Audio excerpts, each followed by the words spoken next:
everyone. Today we're going to talk about Chapter 16. Chapter 16 completely talks about how companies manage their money, manage their cash, their current assets and their current liabilities, also called short-term assets and short-term liabilities, and their long-term assets and liabilities.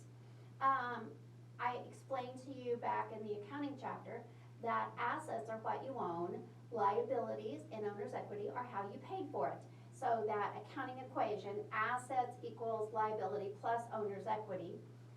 Assets are what you own, a liability is what you owe, and owner's equity is cash invested by the owners. And they have to equal. Assets equals liabilities plus owner's equity.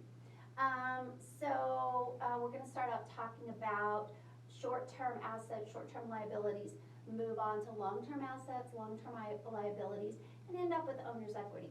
So the reason the owner's equity part is important is because when you purchase a portion of a corporation, you have stocks in that corporation, and that is an owner investment, owner equity. So if you own stocks in Walmart, or you own stocks in Jack Henry, or you own stocks in Amazon, or Apple, if you're lucky enough to own stocks in those, then you are a part owner of that company because you own stocks in them. This is important because this week you will start your stock portfolio project. You will choose 5 stocks, and you need to choose those by the end of this week. You will choose 5 stocks, and you're going to follow those through the next 5 weeks. Although 5 weeks is really not long enough to have a great understanding of how stocks work, I'm hoping it will spark an interest in you in following business news and the stock market just to see what's going on. The project is very well explained in the assignment sheet. There also is a sample project posted. You cannot use the sample project as your template, but you certainly can look at it to help you determine how you want to do this project. So if you have any questions, of course, call me or email me or text me. I'm always happy to help you. But I believe if you will read through the assignment and then look at the sample project, you will have all of your questions answered. All right.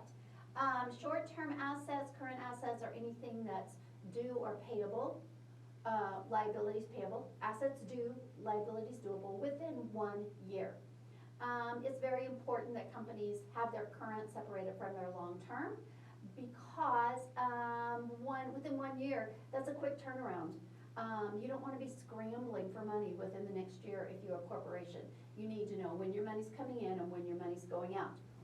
Longer term, you don't want to be scrambling either, but at least you have a little longer time to sort it out and decide if you need to borrow money, if you need to sell stock in your company to gain equity, so you can figure out what's going on there. So cash is your first asset always on your financial statements. Financial statements, your assets are listed in order of liquidity.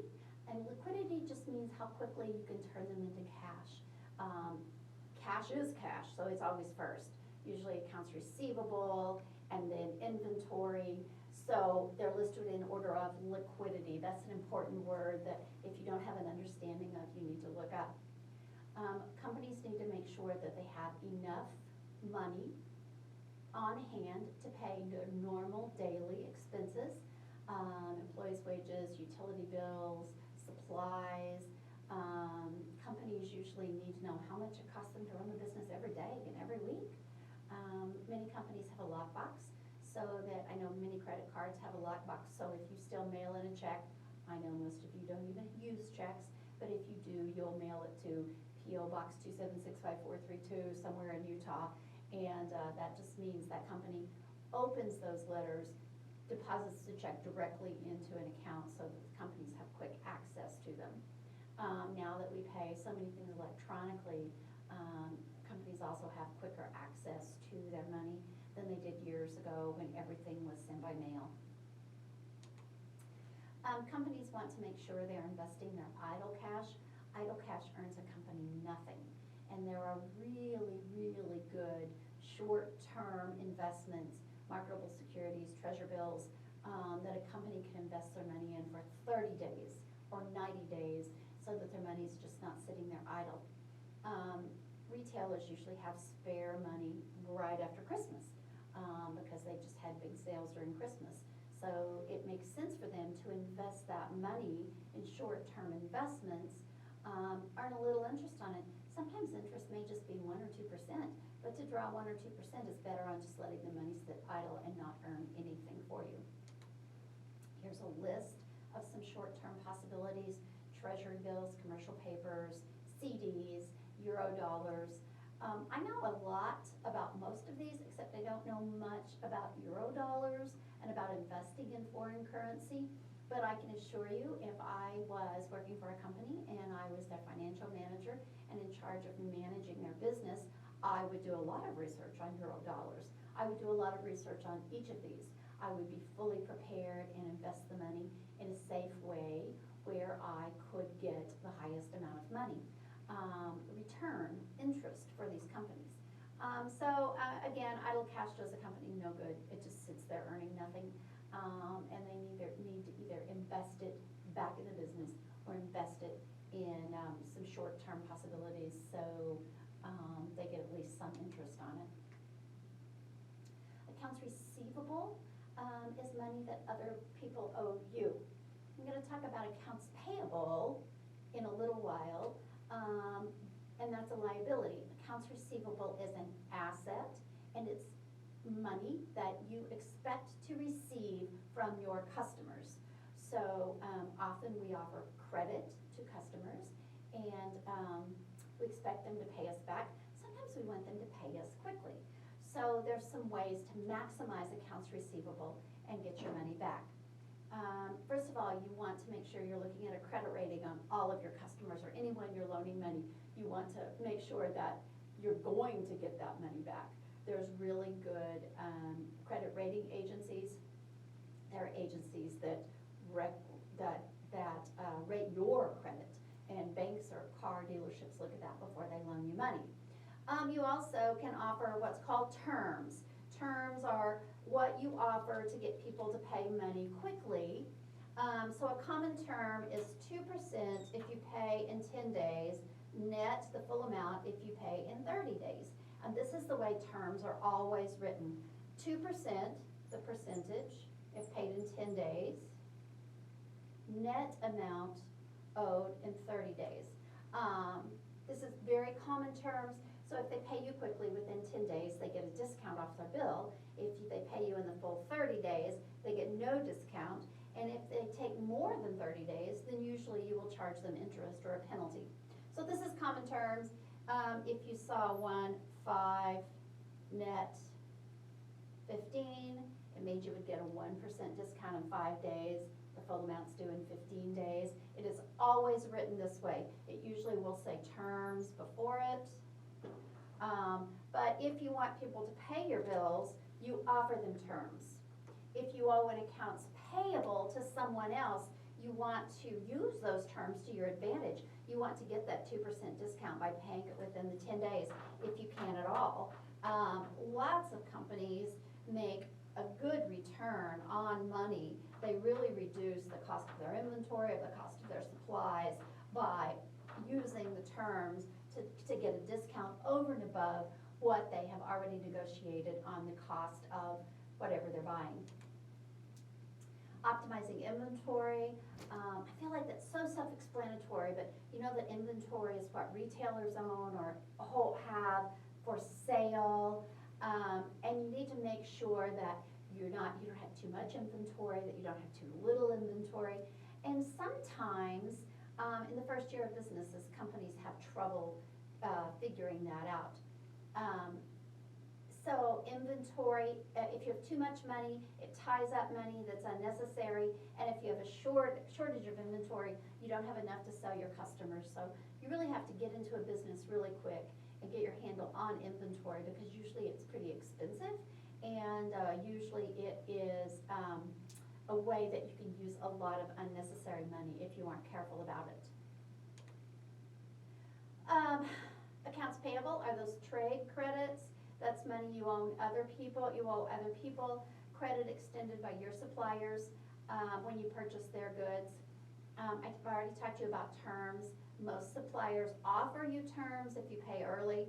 This particular slide talks about a 110 net 30, but you know that it's always written the same way, and when you see that on an invoice, you know that that's terms or a discount. Bank loans are another short-term liability, a line of credit, and that's where, let's say the bank is willing to give you a $50,000 line of credit. It remains open until you borrow that money and pay it back. So I'll just give you an example. My husband and I flip houses, and sometimes we buy them quickly and sell them quickly. So we have a line of credit with our bank, and we don't have to wait for a conventional mortgage. We can go get a cashier's check for $50,000, pay for a house. We would not have the money to do that. We take that line of credit, my husband goes in, does some work, flips the house really quickly, and sometimes we can return that money back to that line of credit within 60 days. So we don't have to go rewrite a loan every time we need to buy or sell a house or a vehicle or whatever he happens to be dealing in that week. Then secured loans they're backed by collateral. So if you have a traditional mortgage on your home is the collateral. If you have a car with a loan against it, then the car is the collateral. And if you don't pay it back, they will come and take your house or your car away from you. So a line of credit is unsecured. A bank agrees to lend you this amount of money as your organization needs it. A secure loan is something that has collateral behind it. So I talked to you earlier a little bit about budgeting, how important it is in project selection. Running a business can be very, very expensive.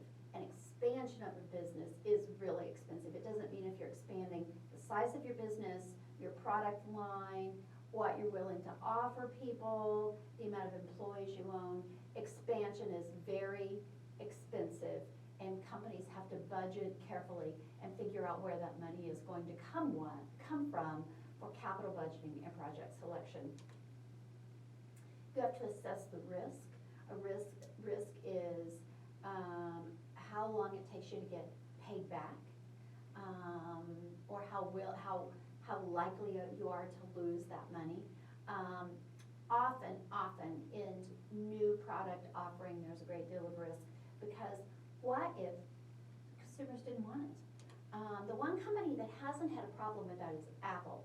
Steve Jobs was brilliant.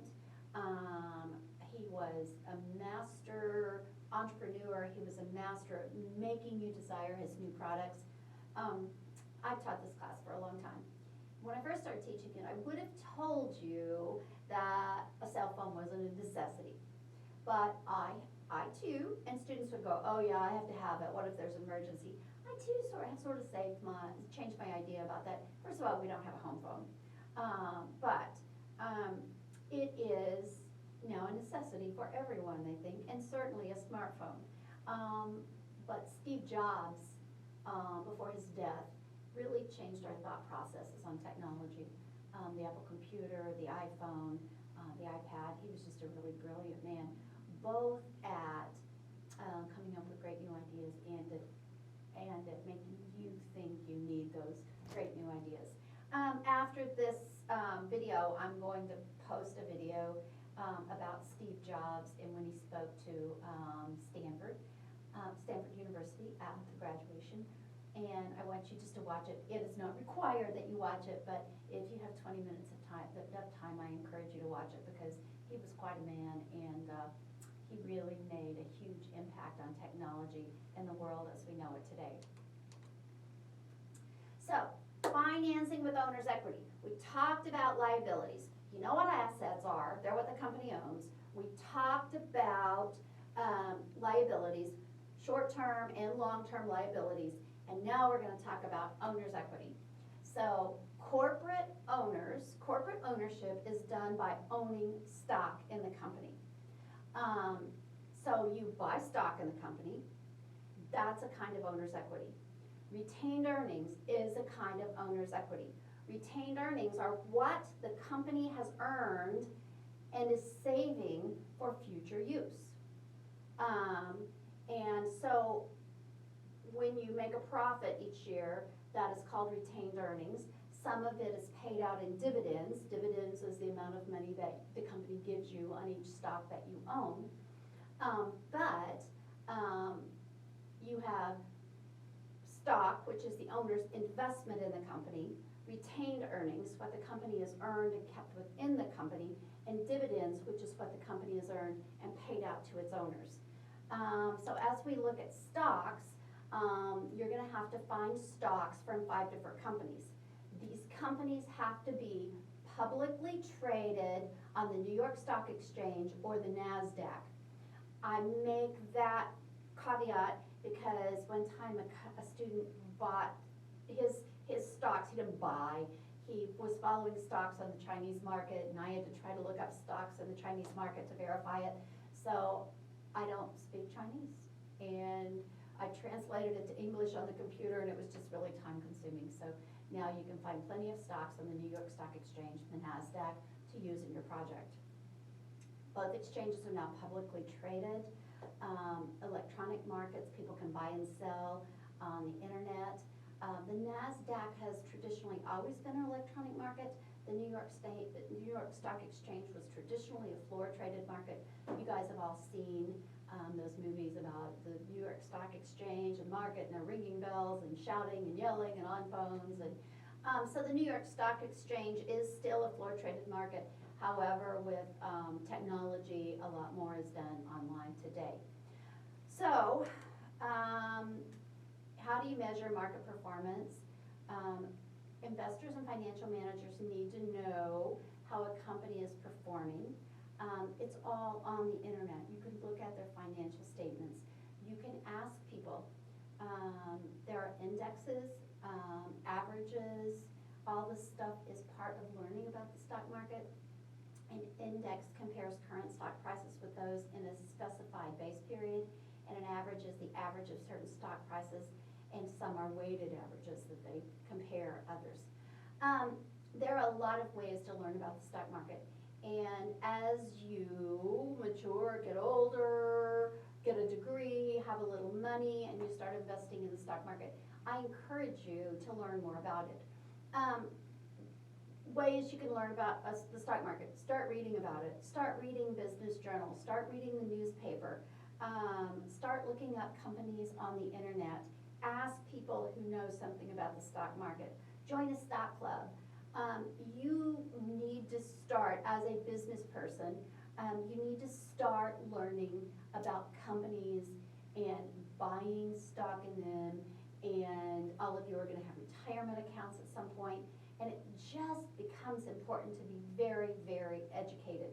I wish we had more time in this class to talk about the stock market, but we don't. You will take a finance class. If you're a business major, you'll take a finance class your junior year, and you will get to know more about it.